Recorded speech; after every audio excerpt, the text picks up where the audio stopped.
দীর্ঘ ১৭ বছর পর দেশে ফিরেছেন বিএনপির ভারপ্রাপ্ত চেয়ারম্যান তারেক রহমান। এই প্রত্যাবর্তনকে ঘিরে দেশের মানুষের মধ্যে সৃষ্টি হয়েছে এক ভিন্ন রকম প্রাণচাঞ্চল্য। তাকে এক নজর দেখতে, তার কথা শুনতে দেশের দূরদূরান্তের জেলাগুলো থেকেও ছুটে এসেছেন লাখো মানুষ।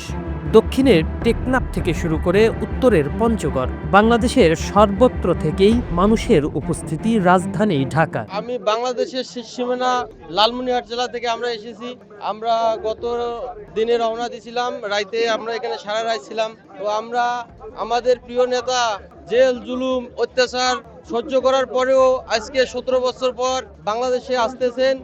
আমাদের প্রতি বছরে ঈদ হয়, আমাদের আজকে ১৭ বছরের একত্রিত আজকে এই ১৭ বছরের ঈদ আনন্দ আমরা উপভোগ করতেছি আমাদের প্রিয় নেতার জন্য। দেশ এবং মানুষের যাতে ভালোবাসে, আমাদের প্রিয় নেতা যাতে আমাদের দায়িত্ব নেয়, আমরা এই জন্য আমাদের এত কষ্ট করতেছি। কোনো কষ্ট মনে হইতেছে না, আমরা আনন্দের দিন রাত কাটাইতেছি, না খায়া কাটাইতেছি রাত, তবু কষ্ট হইতেছে না। তীব্র শীতের মধ্যেও তারেক রহমানের অপেক্ষায় ছিলেন বিএনপির নেতাকর্মীরা। অনেকেই সমাবেশ স্থলে পৌঁছেছেন ২ দিন আগেই। সমর্থকদের ভাষায় প্রিয় নেতাকে একবার দেখার আনন্দের কাছে এই শীত যেন কিছুই নয়। টেকনাফ থানার শাহপুরদ্বীপ এলাকা থেকে আসছি আমরা তারেক রহমানকে বরণ করে নেওয়ার জন্য।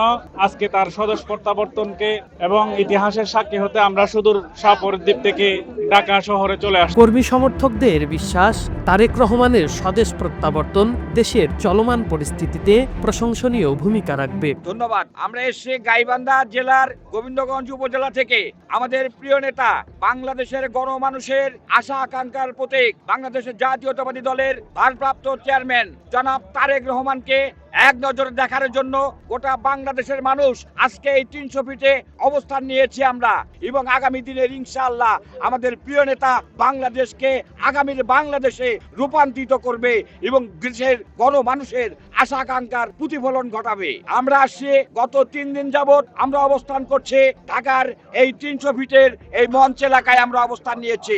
আমরা গত ২ রাত এখানে কন্টিনিউ জেগে থেকে আমাদের প্রিয় নেতাকে এক নজর দেখার জন্য অধীর আগ্রহে অপেক্ষা করছি। আমাদের প্রিয় নেতাকে আমরা দেখতে চাই এবং আমাদের এই দুঃখের কষ্টের কথাগুলো আমাদের প্রিয় নেতাকে আমরা জানাতে চাই। না, এটাকে আমরা কোনো কষ্টই মনে করছি না। আমরা আমাদের প্রিয় নেতাকে দেখতে পারলে আমরা আরো খুশিতে উদ্বেলিত হব। বেগম খালেদা জিয়া যেভাবে গণতন্ত্রের প্রশ্নে আপোষহীন, ঠিক সেভাবেই কোনো আপোষ না করে তারেক রহমানও দেশকে এগিয়ে নিয়ে যাবেন, এমন প্রত্যাশা দলীয় নেতাকর্মী ও সমর্থকদের। আমরা কুমিল্লা ৫ পরিচং ব্রাহ্মণপাড়া থেকে এই ঢাকায় আমরা মহান নেতার আগমন উপলক্ষে আমরা এসেছি। আমরা চাই আমাদের প্রিয় নেতা আমাদের দেশটাকে এমনভাবে পরিচালনা করবেন যেন আমাদের দেশে ক্ষুধামুক্ত, দারিদ্র্যমুক্ত এবং শিক্ষায় উন্নত রাষ্ট্র হিসাবে পরিণত হয়। সব মিলিয়ে দীর্ঘ অপেক্ষার অবসান ঘটিয়ে তারেক রহমানের এই প্রত্যাবর্তনে তাদের নেতাকর্মীদের মধ্যে এখন স্বস্তির নিঃশ্বাস।